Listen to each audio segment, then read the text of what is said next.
बहुत सही बात है ये। दुनिया में अपनी मंजिल को पाने के लिए दो रास्ते होते हैं, या तो आसान रास्ता या मुश्किल रास्ता। आसान रास्ता आपके मन को लुभाता है, पर वो मंजिल तक पहुंचाने से पहले ही भटका देता है आपको। और मुश्किल रास्ता लंबा ज़रूर होता है, पर आपको वो ज़रूर अपनी मंजिल तक पहुंचाता है। आप कौन से रास्ते से अपनी मंजिल तक पहुंचना बेहतर लगता है आपको, ज़रूर बताएं मुझे।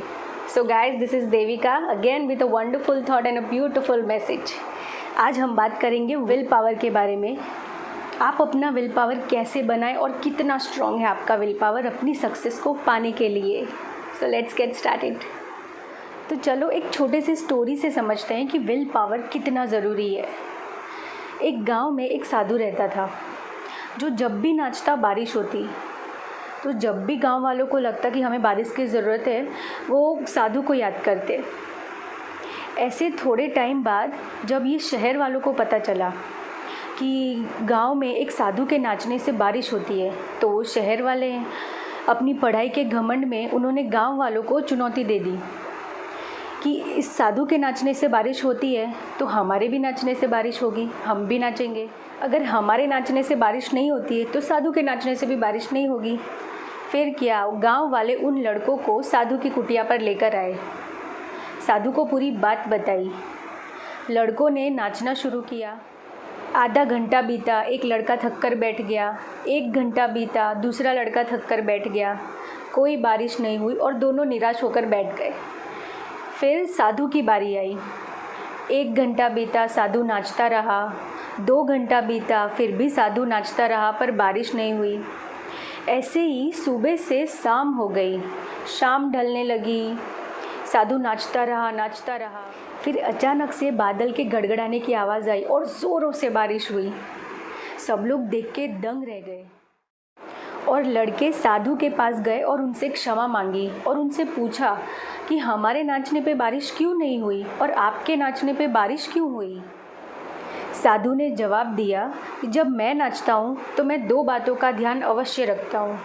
सबसे पहली बात कि मैं नाचूंगा तो बारिश होगी ज़रूर, ये मैं सोच के नाचता हूँ कि मैं नाचूंगा तो बारिश को होना ही है। और दूसरी बात, मैं तब तक नाचूंगा जब तक बारिश नहीं होती। मैं नाचता ही रहूँगा तब तक जब तक बारिश नहीं होती। ये मेरा दृढ़ विश्वास है। साधु ने उन लड़कों से कहा, अगर आप दृढ़ विश्वास, दृढ़ निश्चय से, प्रबल इच्छा शक्ति से कुछ काम करते हैं तो वो काम होना ज़रूरी है, वो आपका लक्ष्य पूरा होना ज़रूरी है। सो अब हम बात करते हैं कि हम अपना विल पावर कैसे बढ़ाएं, कौन सी ऐसी बातें हैं जो हमें ध्यान में रखनी बहुत ज़रूरी है। So the first is consistency. आप कोई भी काम करते हैं उसे कंसिस्टेंसी से कीजिए, लगातार लगे रहिए उस काम पर।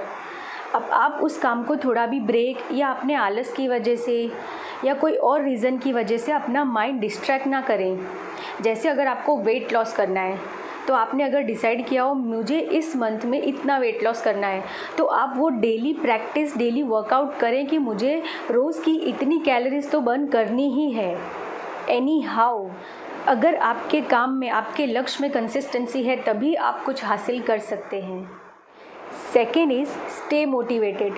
अपने आप को हर दिन मोटिवेट कीजिए अपने लक्ष्य को पाने के लिए।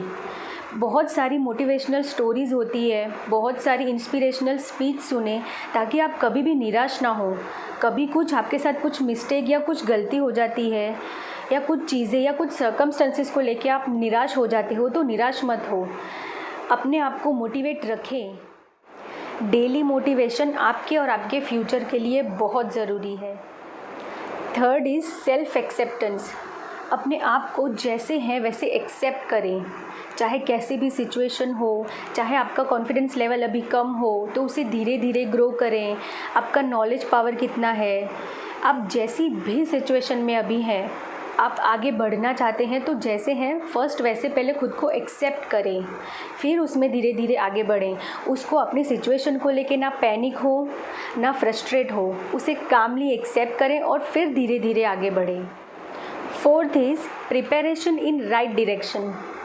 बहुत से ऐसे लोग बोलते हैं कि मैं बहुत मेहनत करता हूँ पर मैं सफल होता ही नहीं, इतना पढ़ता हूँ पर फिर भी मैं सफल नहीं होता, क्योंकि उनका डायरेक्शन गलत होता है। अगर आप सही डायरेक्शन में मेहनत करेंगे तो वो ज़रूर सफल होगी। जैसे इसे एक सिंपल एग्जांपल से समझते हैं। 2 पेड़ काटने वाले रहते हैं। एक पेड़ काटने वाला 8 घंटे में 2 पेड़ काटता है और दूसरा आदमी 2 घंटे में 8 पेड़ काट लेता है। तो कम पेड़ काटने वाला उस आदमी से जाके पूछता है कि तुम कैसे इतने कम घंटों में इतने सारे पेड़ काट लेते हो, और मैं तुमसे ज़्यादा टाइम लगाता हूँ पर फिर भी मैं कम पेड़ काटता हूँ। तो उस आदमी ने जवाब दिया, मैं सबसे ज़्यादा वक्त अपनी आरी को घिसने में लगाता हूँ। जितना ज़्यादा मैं अपनी आरी को घसूँगा उतने ज़्यादा पेड़ कटेंगे। तो मैं अपनी ज़्यादा से ज़्यादा मेहनत उस पे करता हूँ ताकि ज़्यादा से ज़्यादा और जल्दी से जल्दी पेड़ कटे। तो आप समझ गए होंगे कि अपनी मेहनत करने का तरीका कैसा है, उसका डायरेक्शन सही है या गलत, वो देखें। सो गाइज़, आई होप आप समझ गए होंगे कि विल पावर का होना और विल पावर का स्ट्रॉन्ग होना कितना ज़रूरी है। किसी ने क्या खूब कहा है, बहती हुई नदी ने पहाड़ों से आज तक नहीं पूछा कि समुंदर कितना दूर है, वो बस बहती जाती है अपनी दिशा में। तो आप भी अपनी दिशा में आगे बढ़ते रहिए विदाउट थिंकिंग कि सर्कमस्टेंसेस और सिचुएशन क्या है। आप कितने पावरफुल हैं अपनी सिचुएशन को मात देने के लिए। So guys, till then see you in next video. Till then stay alive and stay positive. Thank you.